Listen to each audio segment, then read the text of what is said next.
bonjour à toutes et à tous et merci d'être avec nous dans le supplément de la 5e de couve, l'émission du dimanche de la 5e de couve. Aujourd'hui, on voulait vous parler de Tezuka. Pourquoi on vous parle de Tezuka ? Parce qu'il y a 10 jours, on a fait une émission sur Pluto où effectivement il était question de Tezuka. Et là, c'est très important parce que Tezuka est enfin disponible en numérique. On ne l'avait pas jusqu'à aujourd'hui. On devait acheter des livres très chers à 30, 35 euros. Il est vraiment disponible en numérique chez vous. C'est-à-dire qu'il y a un hologramme de Tezuka qui apparaît, qui parle. Non, le dieu des mangas, comme on le dit bien souvent, est disponible sur la plateforme Mangazio. Vous savez, Mangazio, c'est ce qu'on peut appeler le Netflix du manga. Manga.io. C'est légal, oui. Manga au pluriel.io. En gros, t'as un abonnement et t'as des mangas illimités dessus. Et dans donc, le train et tout. Désormais, tu as Phoenix, l'Oiseau de Feu, Astro Boy, Ayako, Dororo, les Trois Adolphes, La Vie de Bouddha et Barbara disponibles sur manga.io. Et je trouve que c'était important qu'on en parle dans le supplément parce que ça fait quand même quelques années maintenant qu'on dit les mecs, faut lire Tezuka, les filles, faut lire Tezuka. Enfin, faut les trouver d'abord. Mais d'abord, faut les trouver. Ou alors, d'abord, faut dépenser 30 euros pour avoir le bouquin. Ou alors, d'abord, faut dépenser 15. C'est un peu moins cher pour l'Astro Boy. Mais voilà. Là, c'est un abonnement mensuel. Vous avez plein d'autres bouquins. Vous avez Naruto aussi.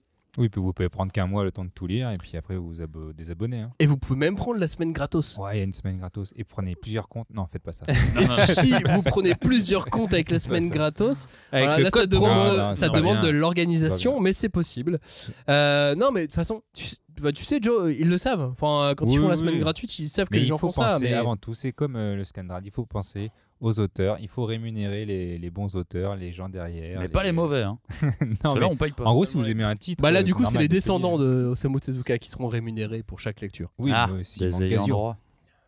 Ouais, mais c'est des ayants droit sympas. Tu sais, on disait dans l'émission plus tôt, là, il y a 10 jours. Donc, ils sont un peu sympas parce qu'ils veulent faire d'autres choses, tu vois.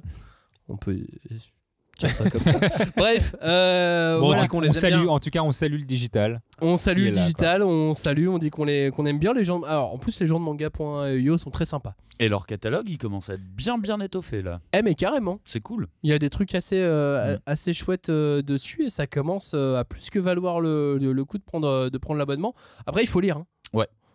Mais si t'as du trajet de métro, du trajet en transport en commun, je trouve que l'application elle est plutôt parfaite. Hein. Ouais, carrément. Donc c'est des trucs qui marchent bien. Donc voilà, beaucoup de Tezuka disponibles, avec certains qui sont d'ores et déjà disponibles là maintenant, et d'autres qui ne le sont pas encore. Il y a aussi le Chant d'Apollon, qui est un manga un peu plus rare aussi, qui sera disponible dessus. En gros, c'est tout ce qui est chez Kana et Delcourt Tonkam qui va être disponible sur manga.io. Il n'y a pas les Feu-le-Beleu, il n'y a pas les Sarbacane, il n'y a pas les... Pas encore les Cornelius. Mais j'ose espérer que ça puisse arriver un jour et qu'on ait tout Tezuka disponible en numérique. Ça serait aussi assez génial pour les auditeurs. Très bien. Merci Johnny. Je vous en prie. Merci d'avoir écouté cette émission et ce supplément. Puis on se retrouve la semaine prochaine. Allez, à bientôt. Ciao. Salut. Ciao.